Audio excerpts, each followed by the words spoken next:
So, Mr. Danny Chavez, the Colombian warrior, how are you feeling and how are you doing? Everything great, sir. Can't complain. Same as always. Just training and just that's always been my lifestyle. You know what I mean? So everything has been a good day. You know, I can see that you're one of the guys that combat sports as a whole is in your blood. So even when you haven't got any active competitions or so, you're still staying in the gym, keeping active and keeping fit. Yeah, that's the most important part. Trying to keep myself now. I don't want to come back to the gym or even worse to competition too rusty. You know, Yeah. we could sometimes get off the gym for a little bit, maybe just to it's a little off time, but like something, it has to be very small. You know what I mean? It has to be sometimes you could get off the gym for like a few days, but maybe if you want to take a little vacation for a week, it depends if you didn't have competition. But if you're trying to like stay active, you have to stay in the gym. No, definitely, definitely. And it keeps your mind busy as well. Definitely.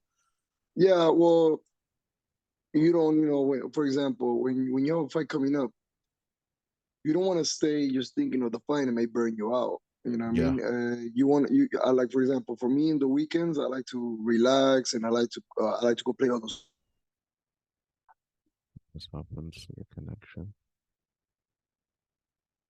in my head. But sometimes you just wanna, you wanna turn off a little bit, you know what I mean, and then turn it back on. You know what I mean? It's like when I'm in the gym, I'm the switch is back on. But when I'm not in the gym, I don't want to think of the fight so much. You don't want to spend so much time just thinking of the fight, get overwhelmed about it. Yeah, definitely. So I'm interviewing you for the first time. I'm speaking with you properly for the first time. And something that I always do with anyone I'm speaking with, that's either a fighter, a coach, or anyone who is affiliated with the community of combat sports as a whole. I always ask them to give me a bit of just a bit of background, a bit of their background, their backstory. So I just thought I'd start by asking you, how did you get into combat sports? Where did your journey start? So I would say, like, um, growing up, I always grew up with like fighting movies, like especially like Jack Claude Van Damme movies, watching a lot of animation and animation that had to do with fighting, like Dragon Ball Z and other stuff. I grew up like always with that stuff. I liked it. I always liked fighting. I actually thought karate was the way. You growing up with like the Karate Kid, and you're growing up with like Jackie Chan and stuff. Like I said, Jack Clonan. So you're thinking like all these. I don't really understood martial arts, like which one really works. I thought they all were like a little bit the same. I'm a kid. I don't really know. As I'm growing up and really getting into my teenage years, I got into more like boxing. Boxing was getting a little high. You had Oscar de la Hoya, Tito Trinidad, and you had Floyd, you had Pacquiao, you had all these things, all these great boxers going on. Bernard Hopkins, Roy Jones Jr., you know what I mean? So I got into a little bit to boxing. I thought boxing was the way, and then it was one time I was hanging out with one of my boys, and he's like, "Yo, let's go watch this the Ultimate Fighter," and I didn't know what that was, and I was like, he's like, I'm like, "What is it?" He's like, "Oh, everybody gets in a house and they're trying to fight for a contract for being in the UFC. You ever seen those fights in a cage?" And I'm like, "Yes, I seen it, but I never really paid attention to them. Like I said, I didn't know that much about it. It's crazy because I'll see it, but I never really paid attention to it. I pay more attention to boxing and other things. And then when I was watching it, I was like, "Yo, this is cool." And that was at the same time they were making they were gonna fight this. So there was hyping up the fight between Matt Hughes and Horace Gracie. And they were showing a lot of Horace Gracie fights, old school fights, all the new school versus old school and all that stuff. And Horace Gracie was, they were showing the early UFC how he was beating up a lot of guys with just jiu-jitsu. So I thought that was cool, like, oh, I want to really learn that. That's one of the first things I wanted to learn was jiu-jitsu. I thought it was really cool finding a way to beat up like a bigger guy, you know what I mean? Mhm. Um, and then, leading up to that fight, there was a lot of hype, and there was like at a time we talk about one UFC a year, if anything, like one pay-per-view a year. And then And then yeah, then like from there on, I remember me thinking like I really want to do this. I just didn't know what did I have to take. I knew I wanted to do jujitsu. That was the one that I knew, but I didn't know. I was like, okay, but because at that time they were still trying to like figure out which of the arts that works. But we already have a little bit of understanding. We knew that Muay Thai. We knew that kickboxing, boxing, wrestling, and jujitsu works. You know what I mean? But not every school gave you everything, and now you have to go to separate schools. One that teaches you jiu-jitsu, one that teaches you this. Now MMA schools have a bunch of different arts in only one building. It's different, but it wasn't like that before. You know, so I started looking. We're going back in days. I was looking to the yellow pages, and I'm going through the yellow pages, and I'm looking for schools, and I tried a Jeet Kune Do school, which was like a Bruce Lee's philosophy, where they teach like a different type of. It was like the first time I seen an MMA gym, and technically it was literally a real MMA gym because that was Bruce Lee's philosophy, mixing the arts that works. But there's some of them that I didn't really like rock with it, which was like the Wing Chun and the calisthenics, you know. Those are the two, but they teach you Western boxing and Muay Thai as well. If I'm not wrong, that was part of it. But they didn't have any groundwork like that because Jeet Kune Do didn't really have ground like that. But that was like the first time you had like a mix of arts in one style. You know what I mean? Like Mhm. that's literally like he was the first person to say, mix all the styles, get the best things that works for you from every, and just put it in one.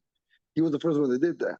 But more, he had the first. He was the first person with that philosophy, but he didn't really have the right ones together. You know what I'm trying to say? The right ones, they became wrestling, jujitsu, judo, boxing, kickboxing, Muay Thai. You know what I mean? Those are the ones that became like the foundation. And if you bring something else on the outside, that's fine. You could be a little bit of Jeet I mean, a Taekwondo. You could be a karate. You could be a capoeira. But you have to learn the other ones. Those are they're fundamental, especially like I said, kickboxing, wrestling, and jujitsu. Those three.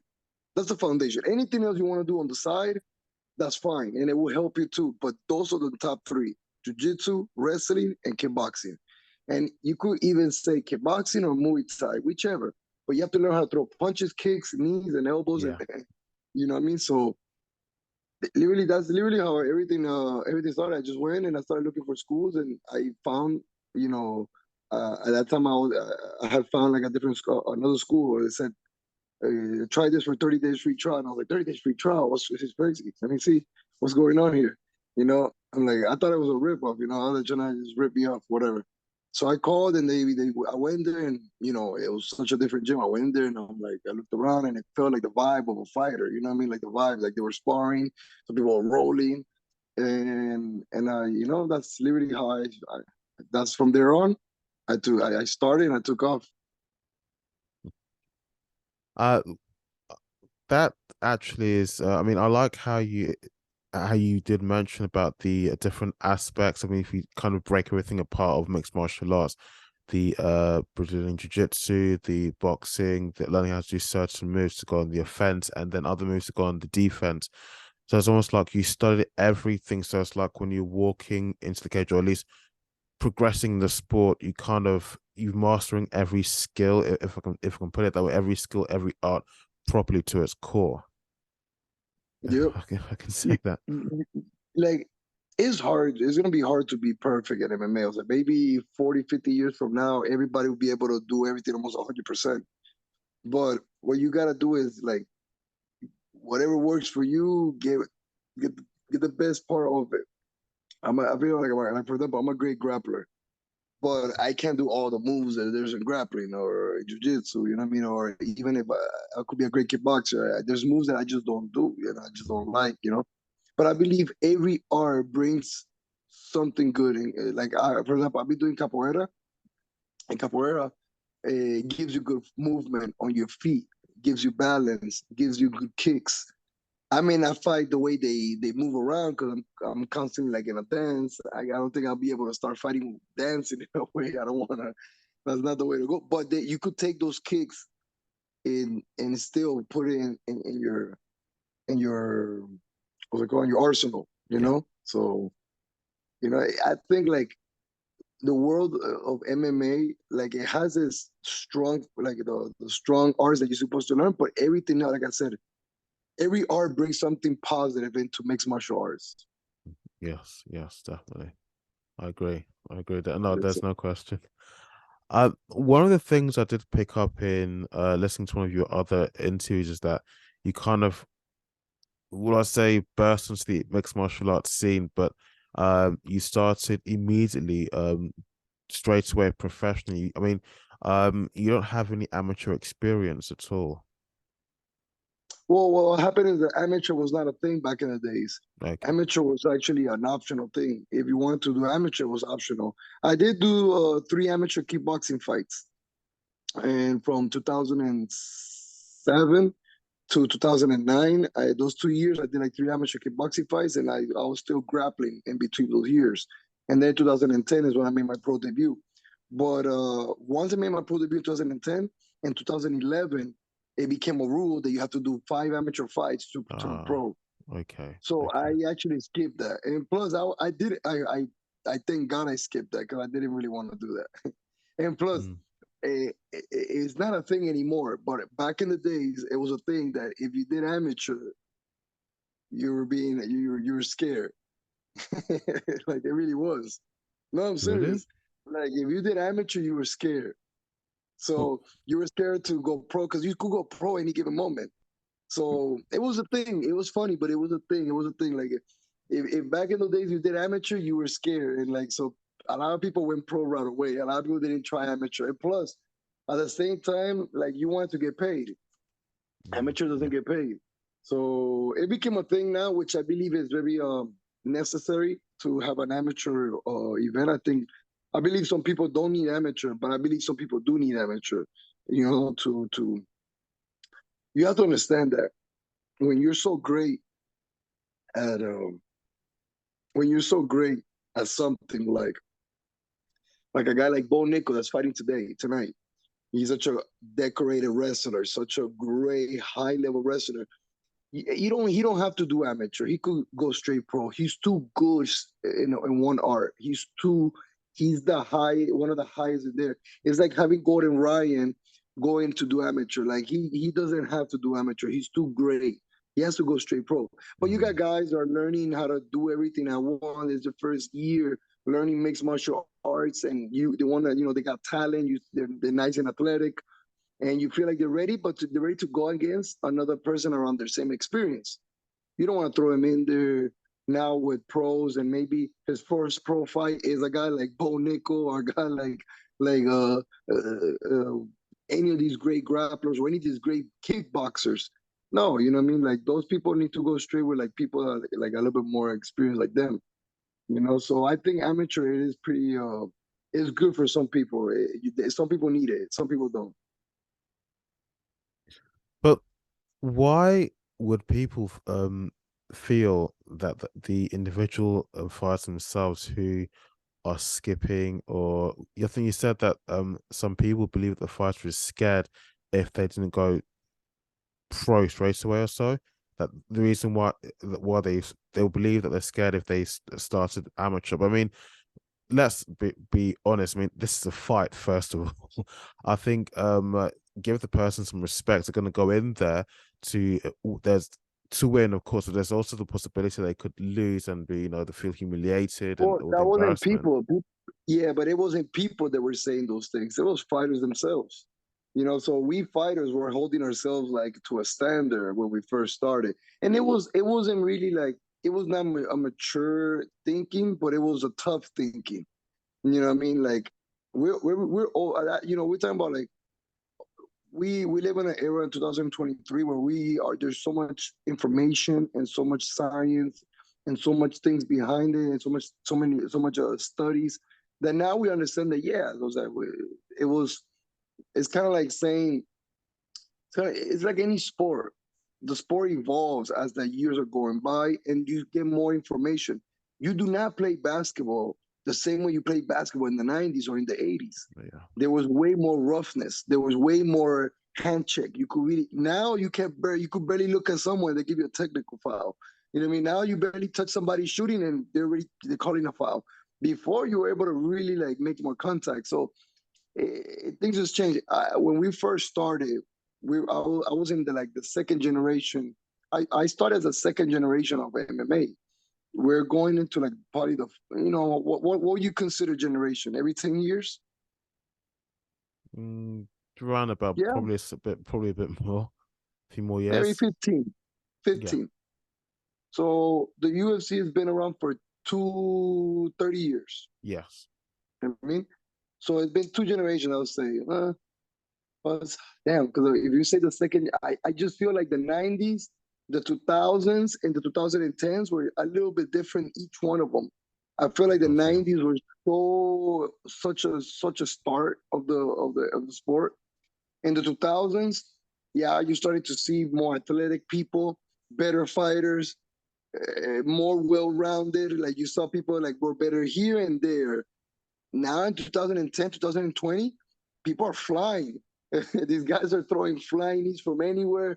They're throwing kicks off the wall like Yeah. Anthony Pettis. Yeah. So you see what I mean? So it has. I give it every 10 years because it's Yeah. evolved so much. Hmm. And I think like I landed on the second generation where we still were thinking a lot of old school stuff, a lot of like be tough, be tough, be tough, be tough.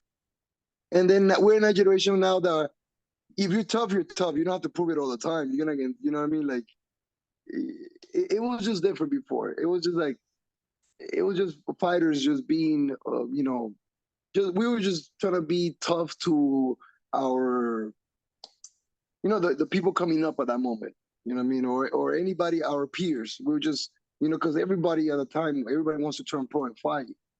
But at the time, like I said, amateur just became a thing, and people were just like, fighter would be like, "Oh, you're gonna do amateur? What happened? You scared?" It was just like a thing, man. I'm not gonna lie to you. Like you hear it, you heard it around a lot, and I was one of those. I was one of those. I'm like, I ain't gonna do amateur, but I ain't scared. I'm gonna do pro. And it just went like that. It was like a thing. Like I said, it doesn't mean anything. It was just a moment that old school era was just trying to be tough. That's it.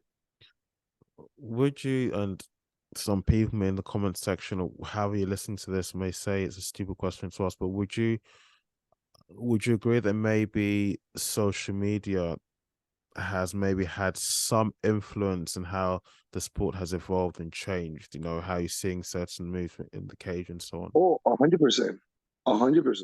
Like social media is giving all types of sports, all sports, a lot of hype and eyes on them. You know what I mean? Like especially a sport that like MMA that's got founded in 2000, in 1993. We haven't been around for so long. Like I said, just our sport has only been around for 30 years. And look how big it's growing. So when, you know, when the UFC got bigger, it was in 2003, 2004, because of Forrest Griffin and Stephen Bonner, when they had that legendary fight. That fight from there on got the UFC to where it's at. Like it literally started everything. That's the fight that started everything. And then we're talking about 6, 7 years later, you hit, which I'll say social media was already around with MySpace and all that stuff. Yeah. MySpace was, I think, 2007, 2006, something like that. Um, but then when Facebook, Instagram, and all that, like when the social media really started blowing up, it just we MMA was such a hot sport just coming up. Like we blew up too. You know what I mean? So social media has helped. I think like all sports and all types of businesses that wants to use to expand and everything. Like social media has become the thing, and you have to know how to use it because it really does help a lot. Like if without social media, I think Conor McGregor would have been great, but he never would have been as global as he is. You know what I mean? Yeah. Yeah. Of course. Yeah. Because you would have heard of him, but as I think about it back in the days, how you would have heard of him through the newspapers, word of mouth, Mm. some magazines, stuff like that. Maybe some commercials on TV, but that's about it. social media, and if you're the person that doesn't watch TV, maybe you don't see him. If you're the Yeah. kind of person that doesn't read newspapers, you're not gonna read about him. Hmm. So having the access to go to your phone, and as I'm just scrolling for something else that has to do with him, and all of a sudden an ad pops up and it's him coming up next fight, you're like, okay, who is this guy? Boom, and then you click on it, and it's the access of clicking on him and finding out what is he up to or what is he doing. Oh, and all of that, man. Social media has become the new. It's just the new way Yeah, yeah. of marketing. Is a new way of communication. Is a new way of like networking. It is Mm. the biggest networking way. You know what I mean? So it's great for the sports. It's just you have to know how to use it. You can, social media as well could be a little bit toxic and stuff.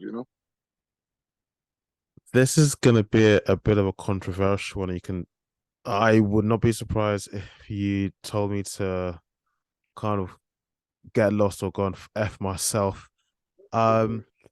but there's something you're very open in the one of the interviews that I listened to, and you did mention, I think the interviewer did ask you about, losing a fight.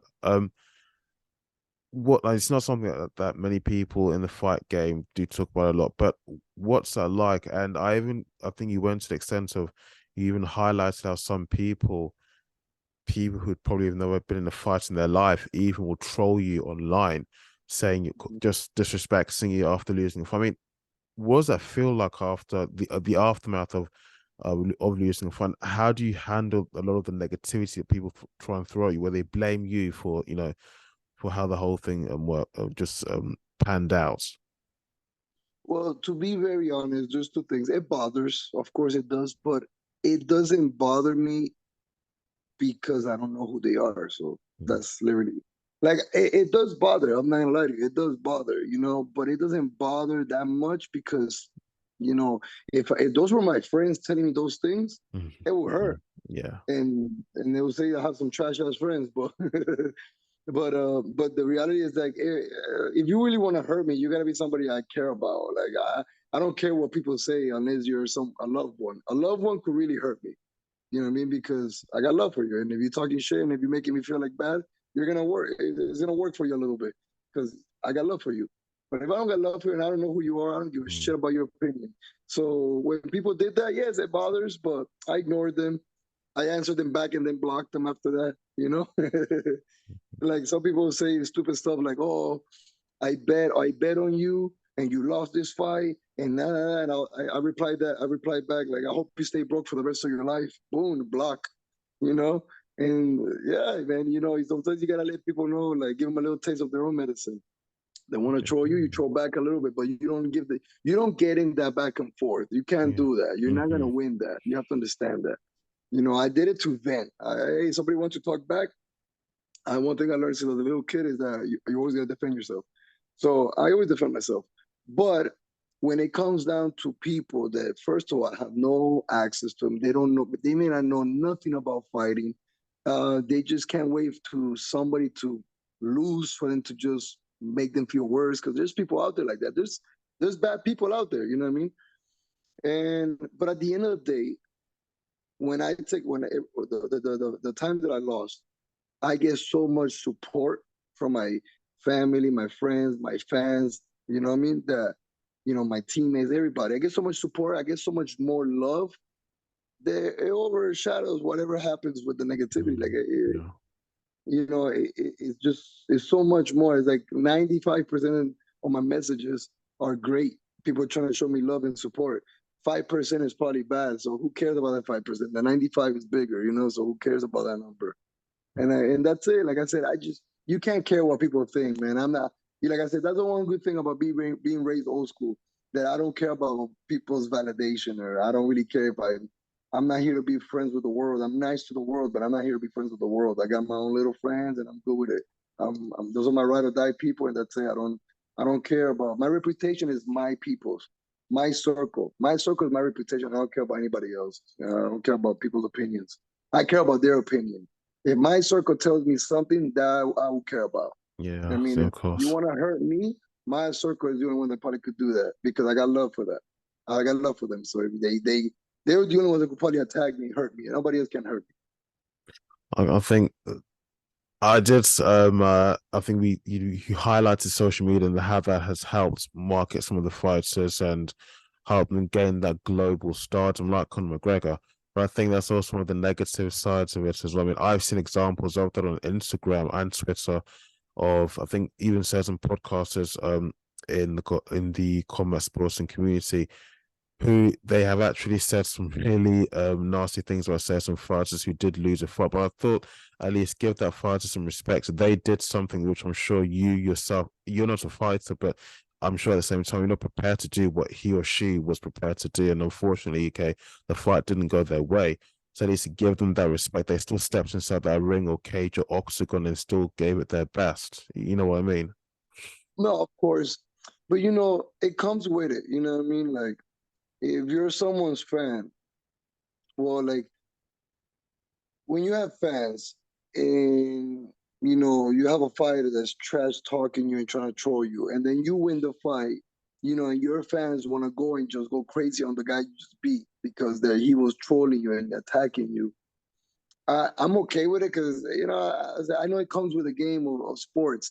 I was like, it happens in every sport. Every sport, you hear moments where people have to get kicked out of a basketball game. You just can't stop talking shit about one of the opposition, the opposite team, and probably one of the players. You see LeBron telling somebody to just tell the referee, "Yo, take this person out." You know what I mean? It happens. It's part of the fans. You never want them to get too disrespectful because at the end of the day, the sport that we do is more vicious than any other sport. Mhm. Yes, I understand the respect, um, but I think as a fighter, as long as you're there's respect between the fighters and the camps and everything, and like I said, like you're you cannot expect, like if you expect people to all everybody to like you, respect you, and give you the love that you deserve and give you your flowers, it's not gonna happen. Yeah. It's not gonna happen. So you just enjoy the people that do, because you're gonna have that one person out there that for some reason they don't like you, and they can't wait for you to fail so they could go and write at you. Oh, you suck, you're old, get out of here, whatever. And you just, like I said, you can't pay attention to that because, like I said, in social media, it's so easy to do that. It's so easy for anybody to right now to reach out to someone else. Like it's so easy. All you have to do is Yeah. go to my Yeah. Instagram and send me a message, and eventually I'll open it and I'll see it. You know what I mean? So it's so easy to do that. So you have to like learn how to like just take the good with the bad, and that's it. So you're talking about these internet trolls, how they give you just a lot of grief when they wouldn't really have the balls or the guts to step into the cage or the octagon and kind of face their worst fears themselves, and then they kind of like start trash talking you on the internet. Yeah, because at the end of the day, people that never really reach their dreams, they want to crush others. You know what I mean? So that's really what happens. It's called like it's like misery likes company. You know what I mean? So let's be real. A lot of people didn't chase their dreams because Yeah. there's many factors why it could have, but one of them is they didn't work hard to get it. Like they didn't try hard enough. It's just that simple. You know what I mean? A lot of people whatever the reasons are. You got people with legit reasons, and you got people that it was their own fault Mm. why they didn't reach their dreams. You know what I mean? It's their own fault, and they're always gonna point a finger at something. Oh, I had this. Oh, is that this was happening to me? Oh, is that this? Oh, I didn't have this. Nah. And it's different when you have like different goals, and then you couldn't reach one, and then you reach another one, a different one. Because before fighting, I wanted to do other things, and I didn't get to. But once I dedicate myself to do fighting, and I really went all the way through with it. You don't spend 5 years doing something and you decide to just do something else for 10 years. Like it's just you know, if you go from 18 years old all the way to 25, that's 7 years. If you go to 25 years old doing something, and then but you half-assed it, that's your fault. Oh, I didn't get anywhere. I've been here for 7 years, but you half-assed it. That's what happened. and then you're gonna go and have fast something else, and then you're gonna let that go, and then you're gonna go have fast something else, and then you're gonna let that go, and then by the time you reach Yeah, 40, you're yeah, broke and you're nobody, So and those people will always belittle the people that are actually doing great, So you can't pay attention. Like I said, I don't pay attention. To me, you can't hurt me if I don't care about you. If I care about you, you have a chance. If I don't care about you, I don't give a damn. yeah. Okay, so it's fight night, or let's say it's fight camp. How would you, as in yourself, as an individual, a professional mixed martial arts athlete, how would you prepare for an upcoming fight? All right, so this is fight. Like, for example, let's say right now, I have an upcoming fight. I'm fighting April 29th. So for that fight, I got 2 months, which is normally because it always depends the timing you get. But you normally want to get 8 weeks. 8 weeks is a perfect camp for anybody. Um, I started a little slow. I started training every day, doing my stuff. Some days I push certain things more than others. Like some days I'm working more on my wrestling, some days I'm working harder on my grappling, and some days I'm working hard on my stand-up and my defense or my offense. It depends what I'm doing. But we start first kind of like warming up the body. I'll do like one a conditioning class a week and maybe two. Depends how I feel, be lifting weights. And then I start, in the middle of the camp, going into like the third week to the fourth week, I start getting, more work, and I really start putting in, more work in it. And then as I'm getting closer to a camp, I start lying it down. You don't want to get hurt, and you need to recover. You know what I mean? Um, I train every day in the morning. We have grappling and stand up in the morning, so we do both. Uh, as we're getting closer to a fight and we know the fighter that we're gonna fight, my coaches will specifically have certain things that they want me to do, so it could happen in the fight. You know what I mean? Like, all right, Danny, we're gonna work on this kick because you're great at this kick, and the guy is is easy to kick him with that kick. He's that's one of his weak points. So we'll be practicing that a lot, So when I'm in the fight, I do it. You know what I mean? Sure. Because whatever you do in practice, you're gonna do in the real fight. You know, and dieting is always gonna be one of the things. I've been eating. I you can't eat bad. No Of fast food. course. Yeah. Try not to eat out, even if it's good, even if it's. Oh, but I was eating. I ate rice and beans and a salad with some chicken. Yeah, but what you ate in Pollo Tropical? Oh, okay, that's the problem. You went to a fast food restaurant to get Mm, fast food. Because even if it's rice and beans, you didn't cook it at home. It's better to cook at home. Um, there's resting. I'm always getting like tomorrow at 1 o'clock. I have a massage. My massage therapist, White Lion. She's always holding it down for me every week. Recovery with her. You have to do other things with recovery: ice baths, Epsom salts, rest, drink, hydration, eating, taking your supplements, all that stuff. You know what I mean? They all play a part of a camp. They should be like, they should you should be able to have the same discipline without a camp, but sometimes without a camp, we have our moments. We're gonna go eat some fast food. Oh, okay, today's Saturday. Let's eat some pizza. Let's eat this. Let's eat that. You're a little bit more free to how you eat, but you still want to eat healthy. But you're a little bit more free. When you have a camp, it's a little bit more strict. Everything is a little bit more strict. But it's fun too because, like I said, I'm still eating a lot of food. I love the food I'm eating. It's just, yeah, sometimes you're walking by and you're like, okay, I miss some chicken nuggets. I miss eating some fries from McDonald's. yeah. But no, like the camps are. I'm so used to. I've been doing it for so long that I'm used to going into a camp. I'm used to. This is my lifestyle. Like I don't eat like this only for a fight camp. I eat like this outside of fight camps. You know what I mean? So So you for have to stay. you, You have to stay disciplined outside of fight camp, which is the hardest part. so for you, it truly is like a lifestyle choice. You will once you've, as in, once a fight is over, a fight season is done and dusted with, you don't just say, okay, to hell with this. I'm just gonna go and eat and binge Well, 24/7. You don't do that we, at we, all. we do it the first week after the fight. As soon as you Okay. fight on Saturday, for a Yes. whole week, you kind of binge eating like crazy. And then you should stop. Some people keep going. That's the problem. You're supposed Mm, to stop. It was a week of celebration. Everybody wants to take you out to eat. Everybody yeah. wants to have a beer with you. Everybody wants to do all that.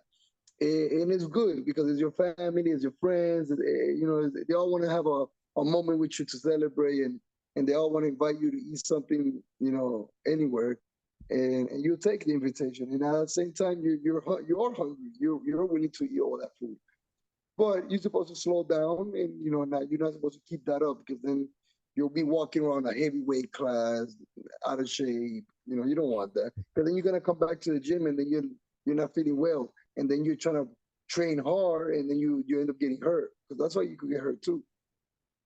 And I guess that when it comes to for combat sports athletes like yourself, when it comes to weight cutting, especially if you've got to go down in weight, it makes that a lot easier, I guess. Well, I wouldn't know because I don't go down a weight class right now. I've been Okay. at 45 my whole entire life.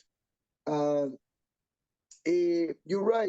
Like, if you're gonna go down a weight class, you're definitely most likely are gonna have more restriction in the things that you eat through a long period of time because you're not trying to do a dehydration weight cut. You want to do a dieting weight cut. If you do a dehydration to another weight class, you could hurt yourself.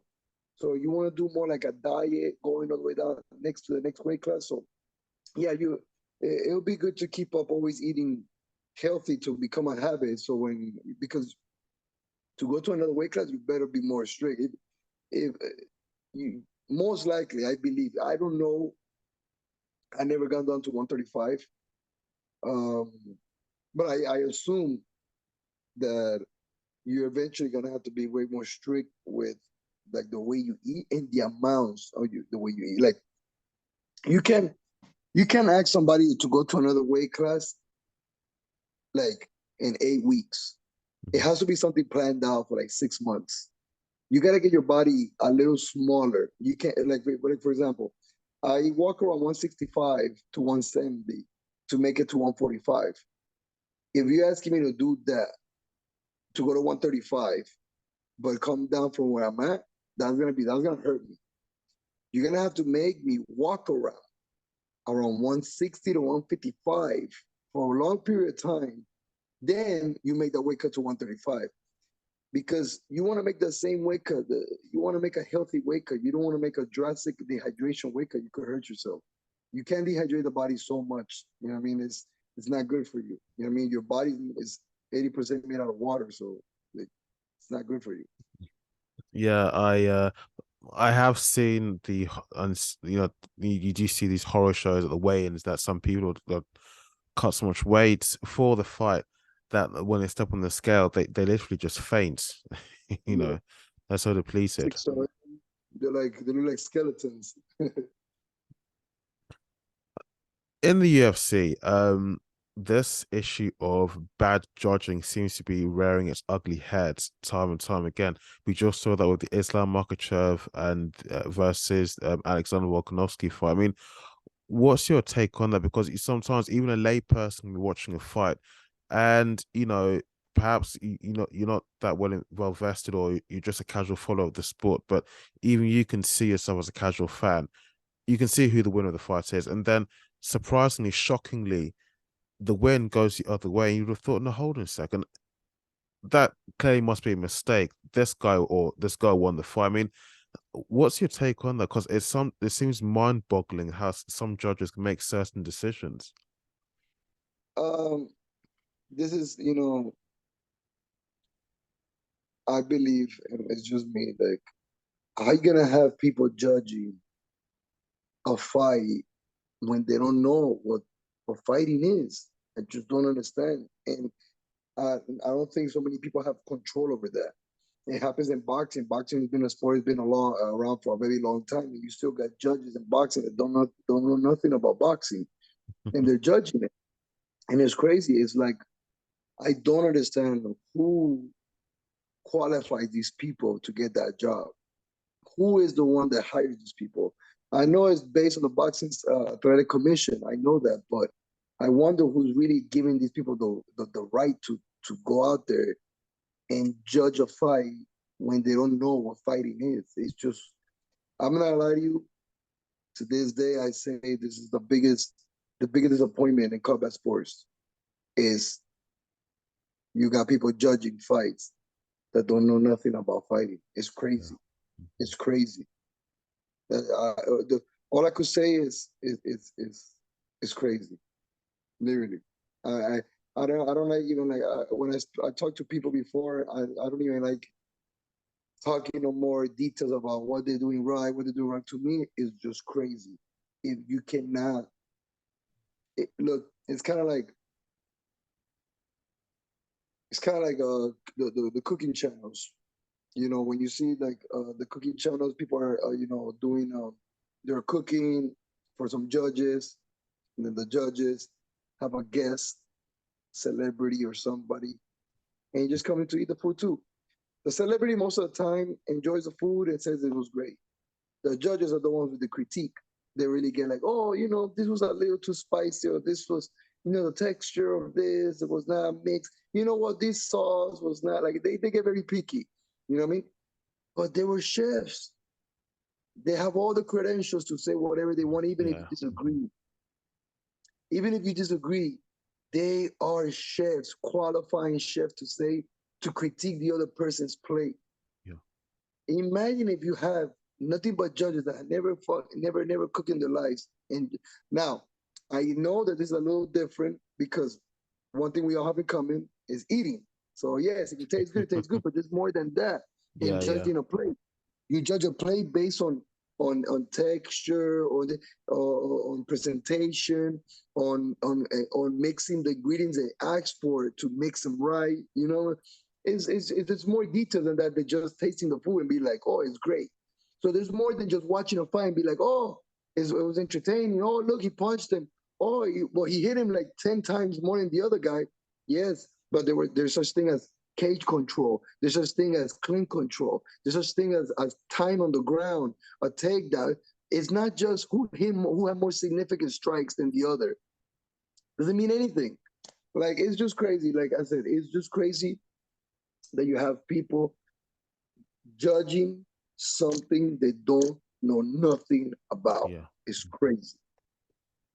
Would it not help if you had judges in there who, well, let's say that they had to have some sort of combat sports background themselves. Either they are a Yeah. coach, they are someone who trains it regularly in the sport, or maybe they are a former professional athlete. Let's say it could be someone who's the equivalent of Conor McGregor. Maybe say Conor McGregor in the next 10 or 20 years retires, but still wants to come back and be a judge on the panel. I mean, someone like that, you know what I mean? Someone who has been in the cage then, stood in the cage and fought, competed physically. Wouldn't someone of that caliber be far more preferable to what we have now at the moment? Well, you wouldn't want. I think like any high level fighters won't really take that kind of job because they probably got other things they want to do outside of the sport. You know what I mean? I think like as a professional fighter, especially if you fall like at a high level and you got already like some good money and some good fame, you don't want to do that kind of job. You want to go to fights and enjoy them having a beer. Yeah, You don't want sure. to be there judging fights. That's more for the people that didn't really accomplish that much in the sport, but they did the sport and they still know the sport, but they didn't really get to the big organization. That's fine, but at least they understand the sport and they're gonna judge it right. When you have a person that doesn't know nothing, like they never been in the mats, never punched the bag, they never been punched in the face, and they want to come and tell you who they think they won the fight, like it's crazy, man. It's just crazy. But I don't think like every professional especially a high level fighter wants to be. The most they want to do is commentating. They like to Yeah, commentate, yeah. but they don't want to referee and they don't want to judge. It's a hard. I'll be honest too. It is a hard job. Don't get me wrong. I'm not here to take away the fact that that's a hard job, anyways. Being a referee and being a judge, but and especially a referee. A referee has the hardest job. A judge doesn't have to me, a referee has the hardest job there. But you know, what can you do? That's just the way sport goes, and you're gonna deal with it. You're only what, 35 years old? And I'm 35. I'm Yeah, turning 36 in exactly 10 days. that's still very young. Yes, sir. Um, what future prospects, I mean, do you have? Do you want to set up your own? As in, I think if I picked it up, if I remember correctly, you do have, I think, certain projects that you're already involved in, coaching the younger up and coming fighters. I mean, Yeah. whatever, not whatever, but what other things, as in, would you like to start doing in the future? As in, what other future plans do you have? You know, fighting was not my future plan. Okay. It wasn't. It just became, and I grabbed it. So what I'm trying to say is that I go with the flow sometimes. I I may tell you right now what I really want, but maybe 3, 4 years from now, an opportunity present itself, and that's what I grabbed, and I probably build some passion into it because everything is passion. If you're passionate about something, you're gonna do really great. You know what I mean? It's hard to do something just because there was money or I had nothing. I had to settle for it. You will thrive when you have passion into something when you actually like love that. So I may tell you right now something, but 3, 4 years from now, maybe something else caught my attention, and that's really what I'm passionate about, and I'm gonna do great. So right now, I have a couple of assassins growing up right now. I got my guys. Mm, I got a couple of guys. Not only uh, not only my students, but like you know, my my circle of my teammates that I have right now. They're all amazing fighters. You know what I mean? Going from like some of them already as veteran as I am, some of them are younger, and some of them are just starting. But we all mix. You know what I mean? And we all have a great group, and we all helping each other. I got a couple of guys coming up that've been with me. Richard Mayor, he's 3-0 pro. I got Alexander Martinez, which yesterday me and him we technically verbally agree with the Combate Global, which is the new Latin promotion. He's gonna do his pro debut there. I'm gonna do my next fight there. Um, I have in the amateur scene Joshua Sierra and Michael Pino. They're right now two of the guys that are coming up in amateur. There's more guys in the gym too, like Isaac Padilla. We have a lot of great guys. You know what I mean? I don't want to leave nobody left out. You got Sean. I forgot his last name.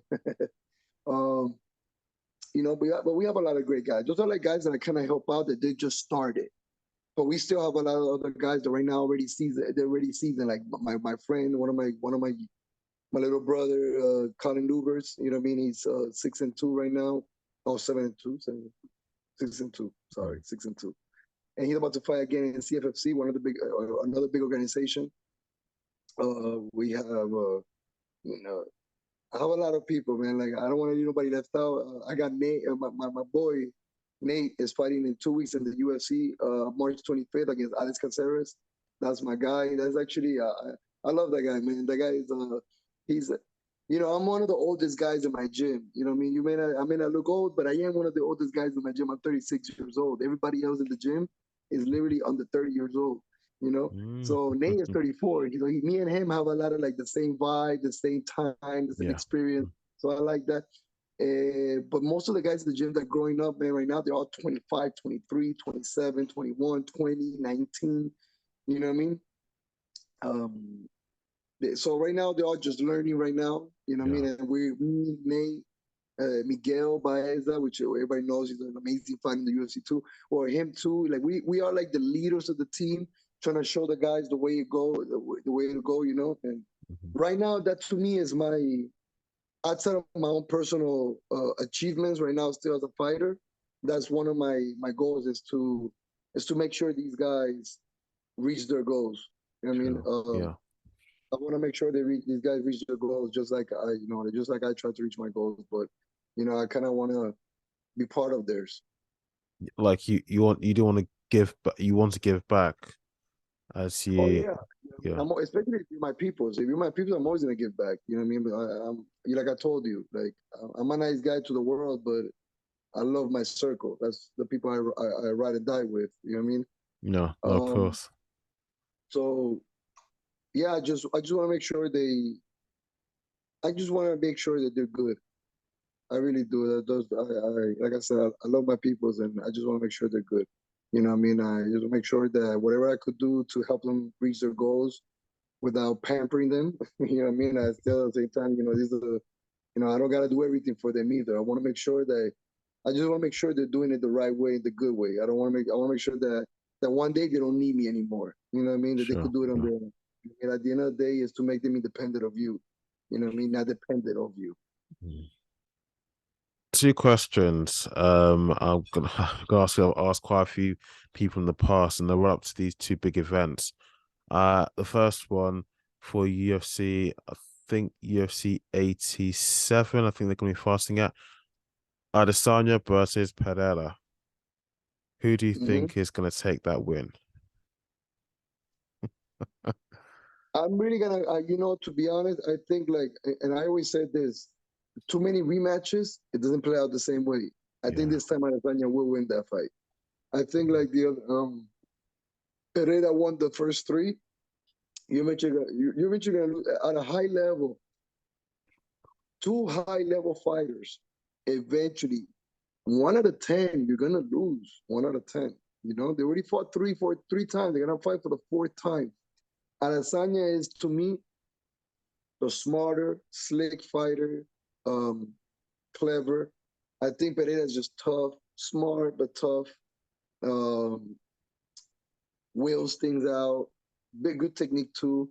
But I think Adesanya, I go with the clever guy, and I think Adesanya will be able to finally get his get back. Okay, and the next one, they're currently, doing currently coaching the Ultimate Fighter season 31. Chandler versus McGregor. Now, who do you think will win that fight? Ah, man, that's tricky. But I'm going Ah, with Conor. I think ah, Chandler is too wild. Also, if we're talking about the Conor that fought Dustin, Conor's gonna lose that fight. But even the the third time he fought Dustin, the one that he broke his leg, that was a better Conor compared to the one that got knocked out by Dustin. mm, That Conor was very flat-footed and like head forward, leaning, like hunched over, kind of trying to box. The Conor that has more karate stance, more elusive and light footwork, that's the one that is hard to fight. You know what I mean? So if he brings that kind of guy to Chandler, Chandler's not a great head movement guy, and he's not a good reaction guy. He doesn't really know how to fight backwards, and he doesn't know how to fight. Chandler's not a good. He's not a clever. He's not as clever he's not a clever fighter. He's more of a tough fighter, and he'll bring it to you. And he's a great athlete. He's a dog. Chandler's a dog. You can't take that away from him. yeah. But I will go with McGregor's cleverness and his big left hand. Yeah, when you say you give me your opinion. When you say that, that Chandler probably doesn't have the doesn't really have the upper hand like McGregor has, I can see what you mean. What you mean? Some people, as in quite a few people, said that a lot. That well, those who said it really probably not so nice way. They wish that Chandler would stop fighting so fucking dumb and stupid. That his fight IQ probably isn't the best. When he goes into the octagon, they you hear him talking about being the most exciting fights, but in the past from what we've seen since he comes to the UFC, that hasn't really played. I mean, the last few fights he's had, with the exception of Dan Hooker, his debut fight, he hasn't really won any of those fights. I think, yeah, when he's in there, he's really wild and ferocious, but then that'll cause him to gas out very, very quickly. You've got to be very technical and smart with your energy. Yeah, well, the thing is that the way Chandler fights, either he comes and beats you, or you're gonna beat him. You know what I mean? Like Mm. he doesn't really go to the decision. He was like he gone to the decision, but it's literally out of a war when he had that war with Justin Gaethje, when he had that you know, that war with Dustin Poirier because he was going at it with Dustin Poirier until he got beat there. Um, but if you look at all the guys that Chandler's fighting are the top guys, and he knocked out Kevin Ferguson with a crazy kick. Oh You know yeah. what I mean, Kevin Ferguson, Tony Ferguson. Uh, so you see, so what I mean is like to me, a guy like Chandler is always dangerous because he's very athletic. He got power and he's very tough. He just tries to out tough you so much. He sometimes loses by points or he just gets hit too much. Sometimes he tries to out tough you, and you cannot out tough at a high level so much either. Have that toughness in case when you need it, but you gotta be smart. You gotta be clever. You cannot just go out there and just trying to outwill somebody because sometimes that person's will is as big as yours, but guess what? He got skills. Yeah. You know what I mean? So you gotta be careful with that. But Chandler, even though he hasn't gone his way so well, he hasn't been in some amazing fights. You can you cannot say that. You can't tell me that Michael Chandler is fighting and you're not watching. If you're not watching Yeah, Michael yeah. Chandler fight, you don't really like fighting as much as I thought you would. You know what I Uh mean? yeah, yeah. You corrected me there. Yeah, he did beat Tony Ferguson. I said he's not 1 million response. If yeah, he did beat Tony Ferguson, I forgot about and that then I too. I think forgot about yeah. that too. Look, again, thank you so much for coming on the show. But before I leave you, is there anyone or are there any organizations that you'd like to send a shout out to? Well, before anything, I'm always gonna thank you because you're the one that's giving me the interview. So I'm always gonna thank whoever's giving me the interview. They get thank you first. Thank you because Thank you. you're taking your time and time is valuable. Time is the one thing, the most valuable thing we got in our lives, and I want to thank them. In my career, I have always gave most of this credit for my to my teammates and my coaches. You know what I mean? They nobody puts in more time than they do in this career. You know what I mean? In my career, you know what I mean? So I'm always gonna thank them. Thank my manager Antonio Santiago. Has been with me since day one. So we me and clicked.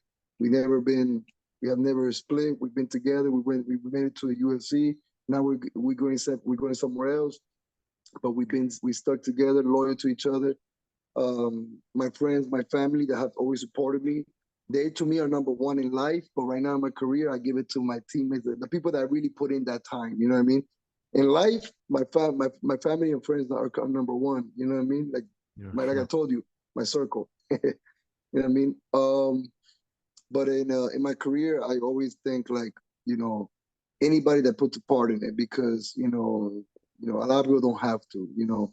They I got all my sponsors. Uh, I got a White Line, which is the one that I told you, my therapist. I got um, what's it called?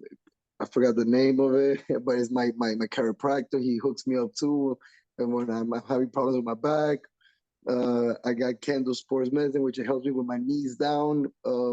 I have, let me see, I just don't want to miss out on nobody. Oh, a huge shout out to my management team, Dominance MMA. They've been helping me out a lot too. Like I said, my manager is Antonio Santiago, but we're under Dominance MMA, which is with Ali. Ali has been a great manager to me too, which technically he's not my manager, he's my manager's boss. So, which is my manager too, but it technically like he lets me run my things with my own manager. We work with him. But I want to thank Ali as well because he's been amazing. And like I said, just everybody, man. I'm a very thankful person to whoever puts their time or anything genuinely towards me, towards my life, or my career. I'm very thankful. So shout out to all of y'all. Shout out to all the real ones out there. And that's it. You know, after hearing that, I mean, I can tell that your circle would be small, but if I was to have them before me, I can imagine it'd be like 30 with dozens of people. And earlier you were talking about being trolled after a loss. I can't really see how anyone would dislike you. You know, Well, yeah, yeah. hey man, like hey, I'm a very straightforward person, man. Either you love me or you hate me, man. But there's no in between with me. You know what I Mm. mean? And people that love me, they really love me. People that don't like me, they don't really don't like me because either it's either black or white, it ain't gray. You know what I mean? It's not. I'm not that kind of guy. I'm very straightforward. I speak with my mind. I wear my heart on my sleeve. You know what I mean? I'm that kind of guy. You will know how I feel about you in a matter of seconds that you meet me. You know what I mean? I'm just that kind of guy. I'm very open like that. I don't really care what anybody thinks. I'm just very open. I let you know if I like you. I let you know if I don't like you. If I'm cool with you, you're gonna feel it right away. If I'm not cool with you, you're gonna feel it right away. That's just how I am. I'm not warm. I'm either hot or cold. It's just that simple. No, that's good. In fact, that's something that these days, all this woke culture nonsense, that's something that's very, very rare to come across, actually.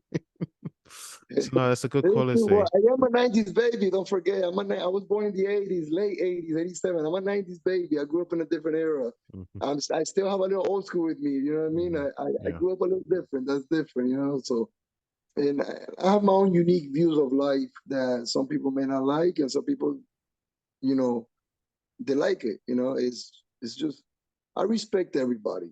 I don't care. I don't discriminate nobody. To me, we all are human beings. I if I don't like you, it's because you to me you're just not a good person, or there's things that I don't like about you, but it has nothing to do with your color, your culture, your sexual preference, your whatever it is that people now want to always divide humans. Oh, because they're here, they're this, they're that, they're this. To me, we all human beings. I don't really care what is your background or what. As long as you have good intentions, you got good vibes, and as long as you're a good, cool person, we're cool, man. We're gonna be always cool, and we may even be great friends. But that's it. You know what I mean? Like, I don't care what you do with your life as long as you're not doing wrong, and that's it. You know, that's just to me. I judge everybody as a human. I don't judge people about who they are, what they wear, where they come from. I don't care about any of that. Lenny, once again, thank you so much for coming on. God, I could spend hours speaking to you, but I know you've had a long day, We and you got, want to we see got, the fights, of course. oh yeah, we got USC starts in 20. Well, we got the main card. It starts in 20 minutes. So yeah, yeah. Hey, so you forgot to ask the John Jones or Gang. You Uh, didn't ask that one. no, because it'll be a bit late when I post this, so the fight would happen already. But But I give you an answer right now. I think Jones is gonna win. yeah, I think he's a clever fighter. I get there's so many factors of why he could lose. Don't get me wrong. yes. Being out for too long, gain too much weight, all this stuff. I get that. I get that. But I always give an edge to the smart fighter. So that's why. Guys, uh, thank you for listening. If you listened up to to the end, and don't forget you can also catch the podcast on Spotify, iTunes, and on Google Podcasts. And don't forget to hit the like button, show some love, and don't forget to subscribe to the channel also if you enjoyed the content. Danny, once again, thank you so much for coming on, and we'll Yeah, definitely have to man. get you back on the show. Definitely, Thank you very much, man. Don't worry. Thank you very much. Anytime, just you know how to reach me. We'll talk. definitely. All right. Take All care. right, man. See ya. Thank you. All right.